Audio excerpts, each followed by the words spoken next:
Hello, everyone, and welcome back to another episode of Coffee Shop Philosophy. I'm your host, Killian, managing editor for Being Libertarian, LLC. Now, I mentioned on the last episode that I was going to change the intro a little bit and not go through the same things every single time.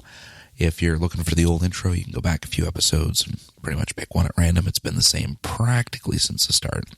Well, not exactly since the start, but I digress. All I'm going to say is that if you want to follow me personally on Facebook, you can by searching Killian Hobbs-author, and keep an eye out every Thursday for all the new episodes that come out, and every Wednesday for my Bad Arguments articles that come through. Now, it's been a little while since I've done one of these, but this is an episode where I have no guest. That's right. There's no person introduced. There's no extra body to join me and talk back and forth. It's kind of like a lot of my earlier episodes where it was just me kind of ranting into a mic for 30 minutes, I guess you could say.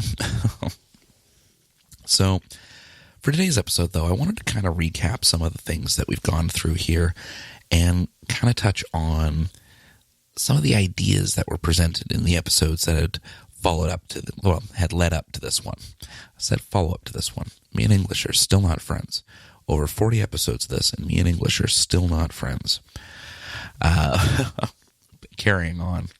So, for today's episode, like I said, what I wanted to do is I wanted to touch base on some of the things we've discussed before. Now, I made a light mention of this in the previous episode. I didn't want to take too much time talking about it, of course, because I did have a guest, and I didn't want to take up all their time. But as of, I guess it'll be this week if you're listening, I'll have actually been with Think Liberty for a year at this point. That's right. So between the articles that I've been putting out and a little bit later on I started the podcast as well, it's been a year straight of articles, commentary, podcasts, memes, etc., etc., etc. So really excited that I've been able to go through the whole year with them, and definitely looking forward to the years to come as far as that's concerned. So just before I jump right in, because I did mention that I want to touch on a few things today in this episode, but I guess I could say I have a few house cleaning items to take care of course, as strange as that sounds. One of the things that I did want to say is a little pat on the back for myself is I'm going to have a book coming out in the not-too-distant future. That's right. I made the announcement on the Facebook page that I had submitted my book for consideration through Champion Books, and it has been approved. They're going through the editing process, setting up marketing ideas for it, etc., etc., but I wanted to say that it is a green light. It is a go. The book that will be coming out, I don't have an official date on it yet, but you'll definitely hear me talking about it endlessly because I'm a shameless self-promoter.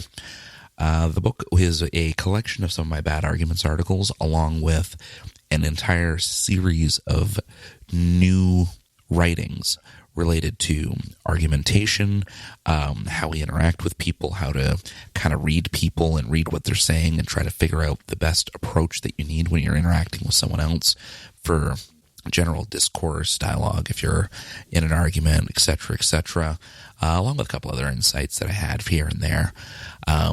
I didn't want it to just be a collection of articles because, well, you can read those online for free. That'd be a waste of your time. But I made sure that there's enough original content in there that what's new eclipses what was old and used in there, if that makes any sense. Moving it along, though, that's one thing. Once I do have a date on that, I'll definitely make sure to let everybody know about that. Another thing as well is that we've got a little project coming up from a page, or from a company, I should say, called Stateless Productions. Stateless Productions right now has launched a crowdfund in order to try and raise some funds to greenlight a movie. Right now, they're working on a documentary to go through the history of anarchism, highlight some of the ways that you can work a society without a state, alternative forms of government aside from a state. As strange as that sounds, it's something that they will explain through there, along with a whole bunch of interviews with prominent libertarian thinkers, not just on the right wing or left wing or et cetera, but just a lot of people that are well informed and have a knowledge of the history, the economics, the philosophy, and just the general ideas that go into what we consider modern anarchist thought. So it's a great project, and I'm not just saying that because I'm involved with it. I'll be completely clear and candid with that. They have brought me on to assist with some of the production and the like. But I just wanted to highlight that I think that it's a great project. I've seen some of the work that they've already got set up for it, and I think that overall the finished product is going to be something quite remarkable and something that's been lacking as far as our ideological presence in media is concerned. So if you have any time, definitely take a look at that. Again, that's Stateless Productions that's putting that one through. And the last thing that I wanted to mention as far as the quote-unquote house cleaning is concerned is that Think Liberty has launched its official Patreon. So if you've ever wanted to find a way to contribute, or you wanted to get some way of being a little bit more involved in all the things that we do at Think Liberty, we do have a Patreon that's active now.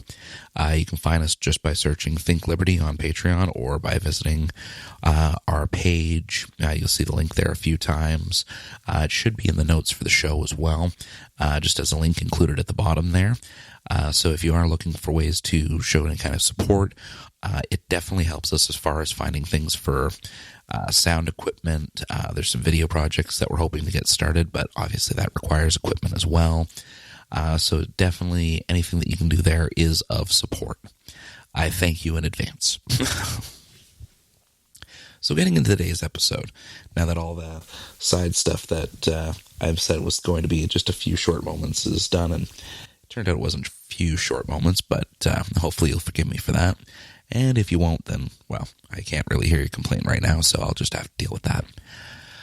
So I wanted to review some of the people that we talked about and some of the philosophers or ideas that we've gone through with some of the guests that I've had recently, and also just kind of reflect on some of the things that I've brought up either in Bad Arguments articles or just general articles over the last year.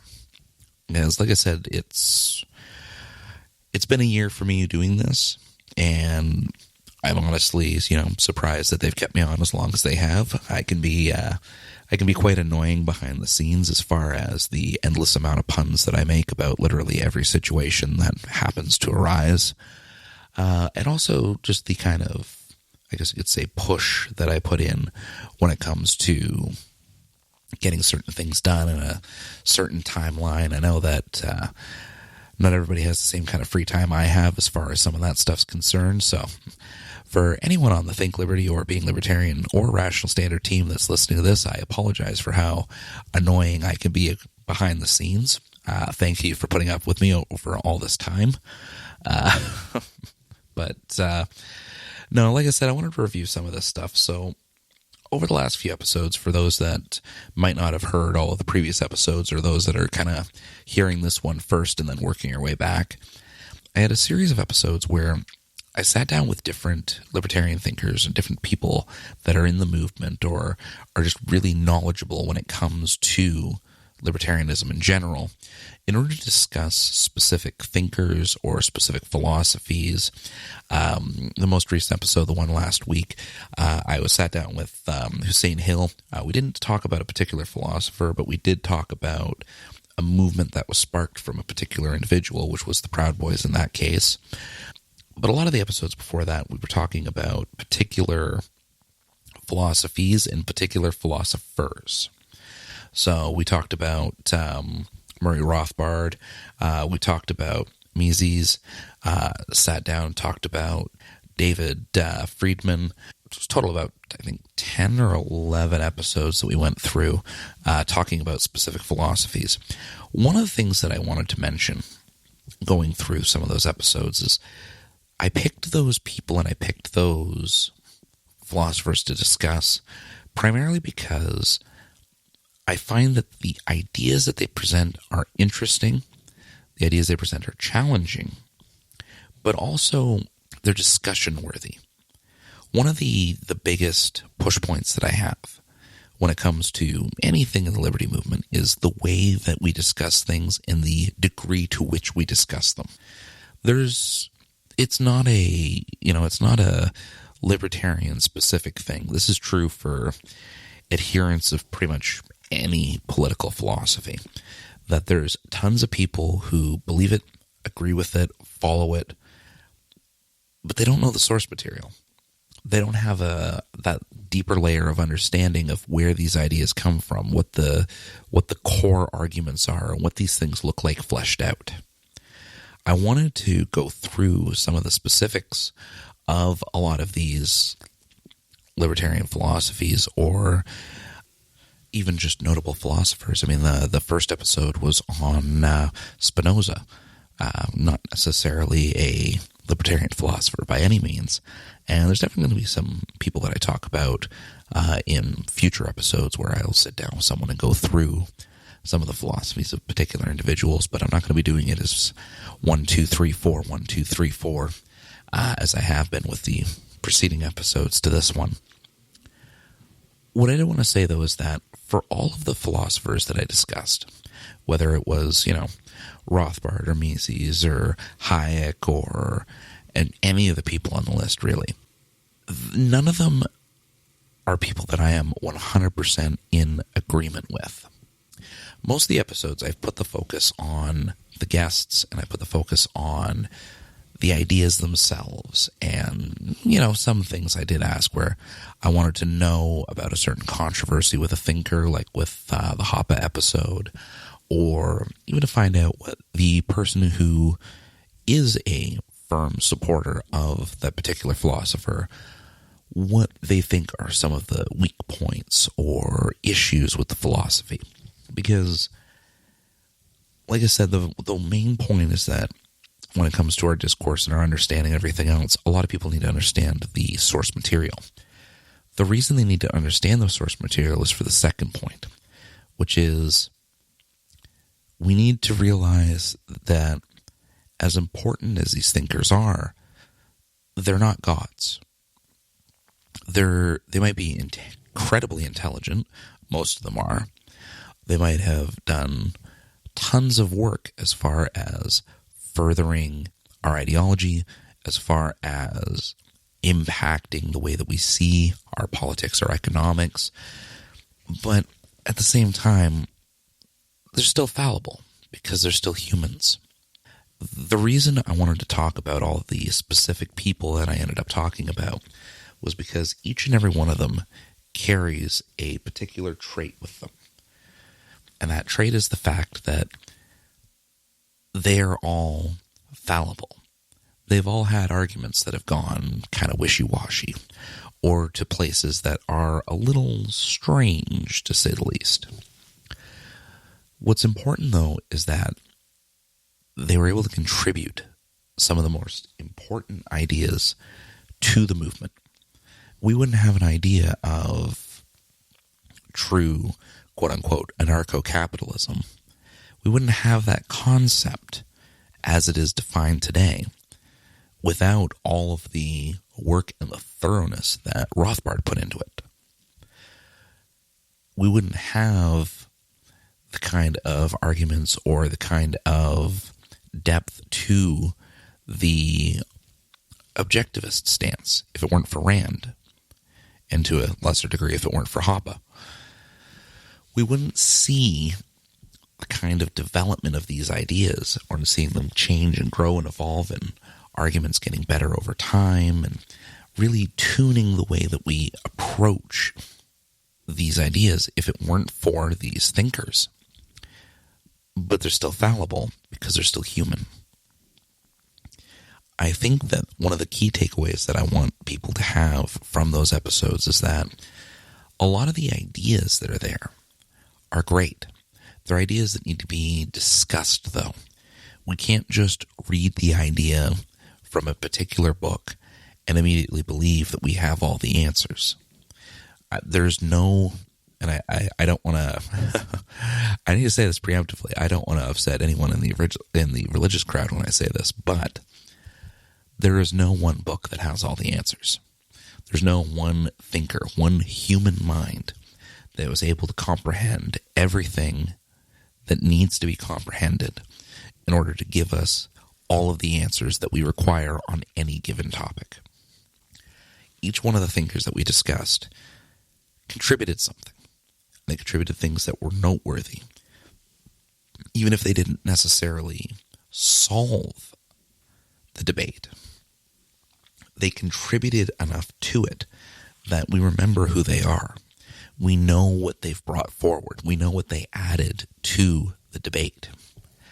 And it's important to go, like I've said, at the risk of recursion here, it's important to go and re-review the works of these people rather than just taking the word of others as to what these works are.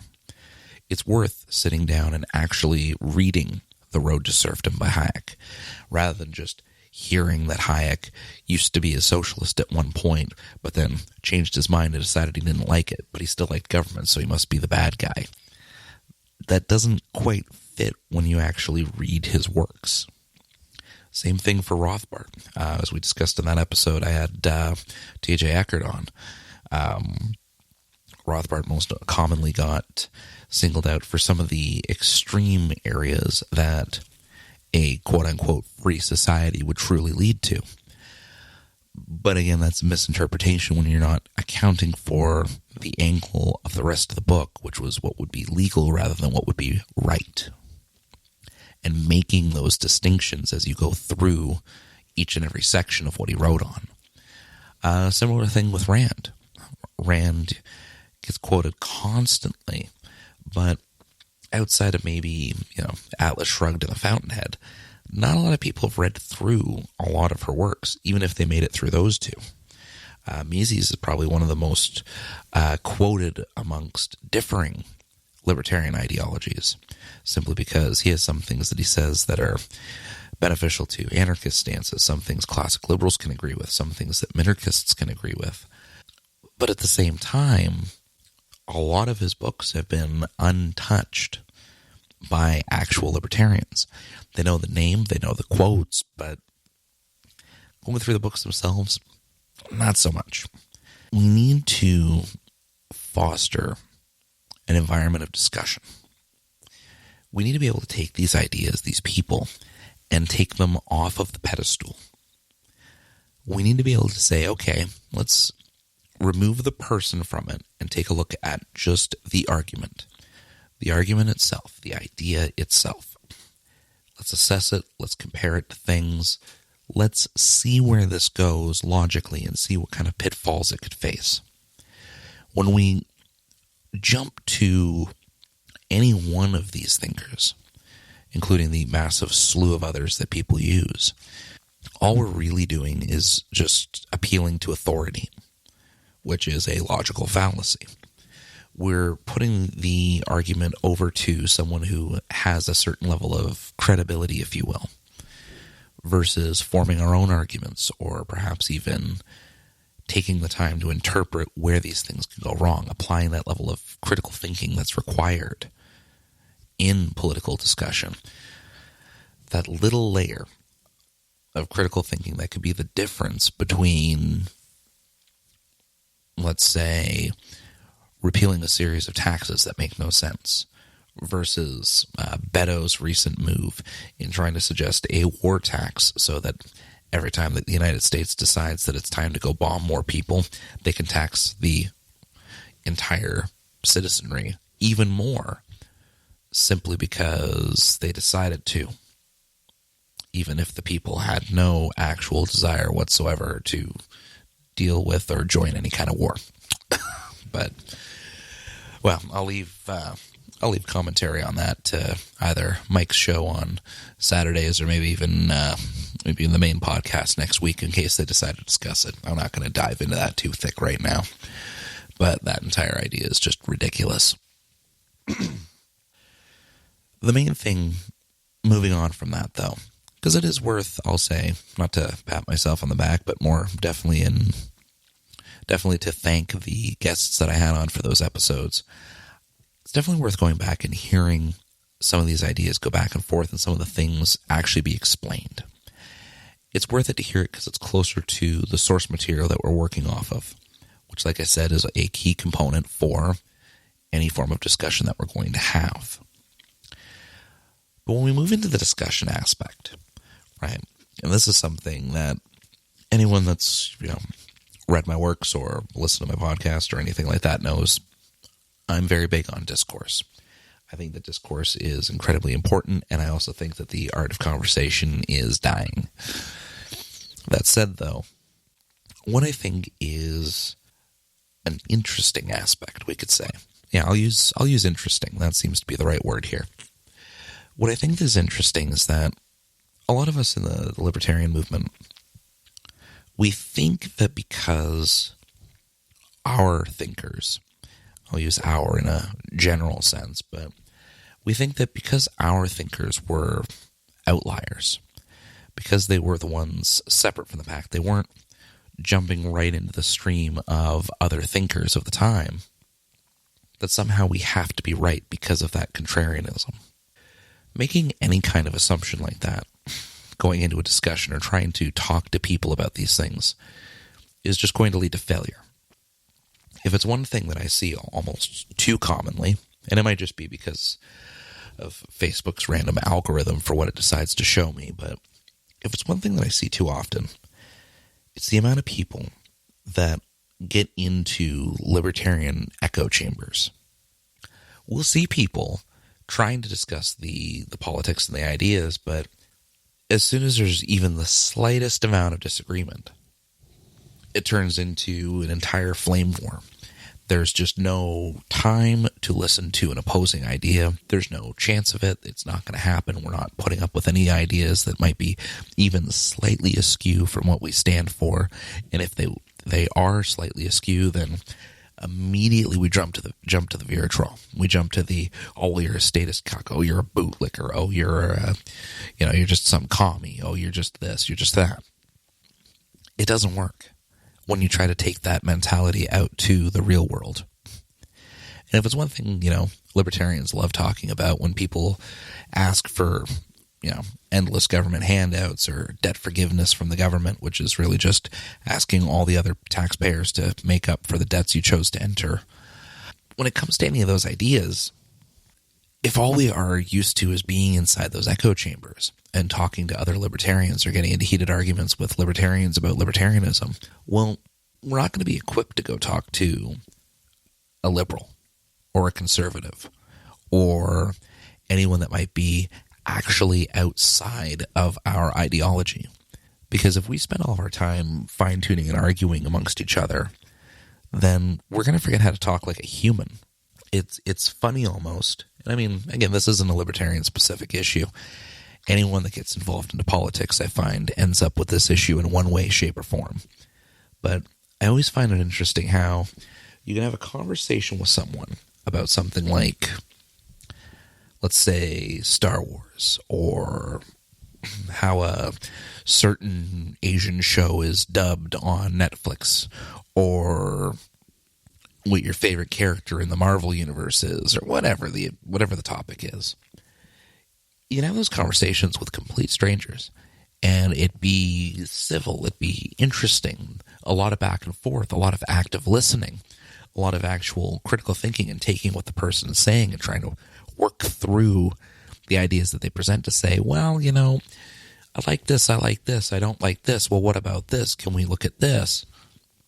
Almost a collaboration in the discussion.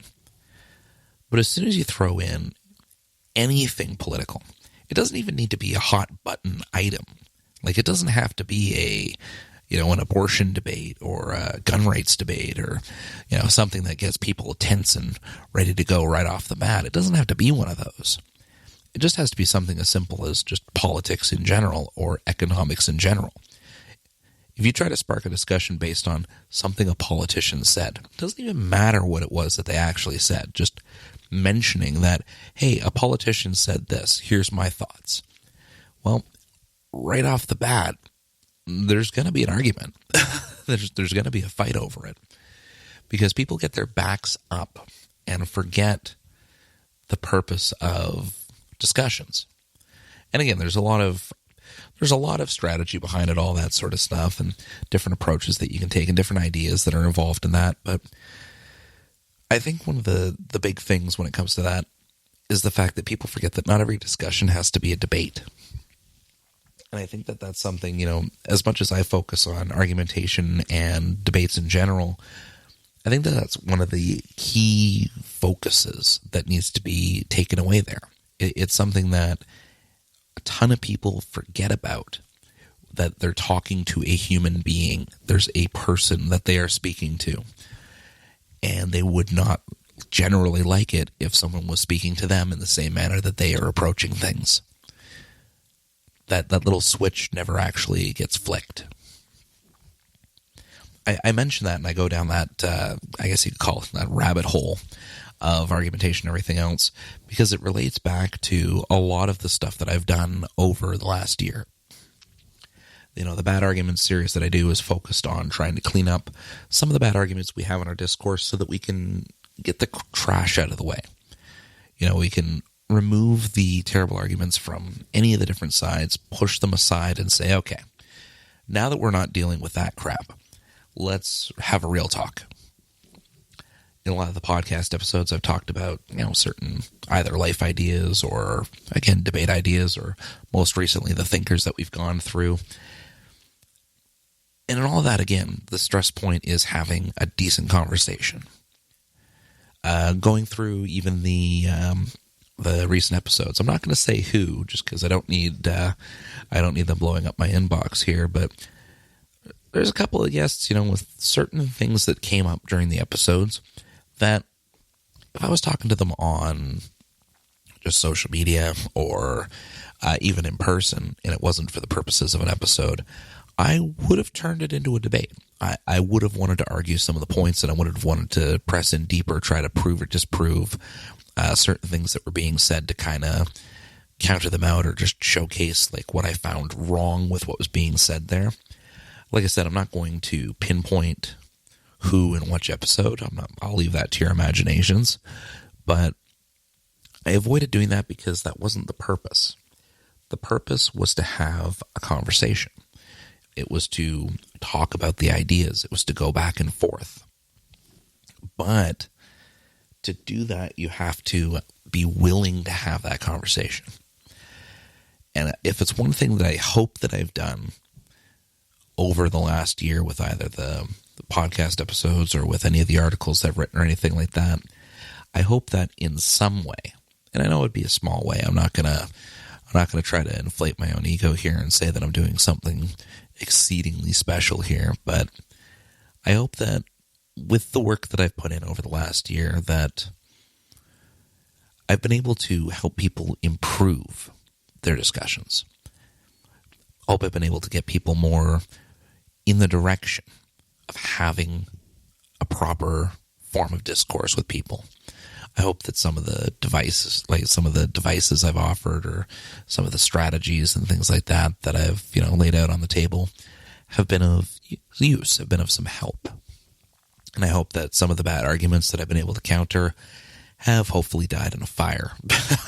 But anyway, with all that said, I'm going to wrap up the episode here.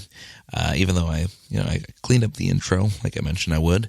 I'm going to change the outro too, because again, I usually say the same thing about follow us here, do this, do that, do this, do that. But to close it out, I'm just going to say follow me on my Facebook page, Killian Hobbs-author. If you have any suggestions or ideas for episodes, articles, or anything else, or just general questions, you can message the page directly.